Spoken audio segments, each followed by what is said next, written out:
sa buhay. Another, value people, value relationships over possessions.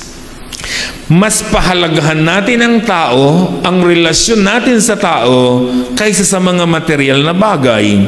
Ang tao, ang bigyan natin ng higit na importansya. Hindi ang pera, hindi ang lupa, hindi ang material na bagay.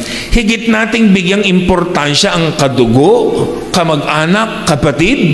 Hindi ang lupa na pinag-aagawan. Abram valued Lot, his relationship with his pamangkin, over material things. Nakita niyo mga kapatid? Kaya sabi ni Abraham, di ba? Pamangkin, halika, huwag tayo magkaaway. Huwag tayo magkakagulo. Huwag tayo magkakatampuhan dahil lang dyan sa pastulan na yan. Kasi magkatugo tayo, magtito tayo. Ang dapat binavalue natin yung relationship.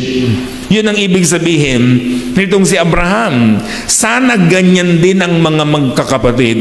Sana ganyan ang mga magkakamag-anak at magkakaibigan. Binavalue ang relationship over sa kapirasong lupa. Pero ang sad truth, binabayaan nating masira ang relasyon, makuha lang natin ang kapirasong lupa. Di ba totoo naman yan? Madalas kasi sa isang pamilya, napansin nyo, meron talagang sakim. Di ba? At meron namang mapagparaya. Sa pamilya, meron talagang mapang-api at meron talagang inaapi. Ang tanong, aling kayo ron? Magandang reflection yun, So, kailangan nagsusuri tayo ng ating mga sarili. Ganyan ang pag-aaral ng salita ng Panginoon.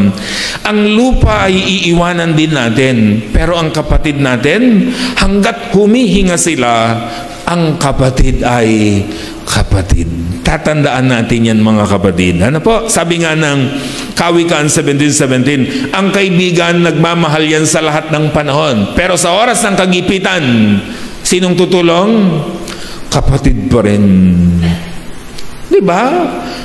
Yes, ang kaibigan, mamahalin ka niyan sa lahat ng oras, yung tunay na kaibigan. Pero sa bandang huli, kapatid pa rin talaga ang tutulong sa atin.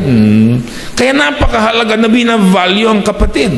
Ang relasyon sa ating pong mga kamag-anakan at sa mga kapatid natin.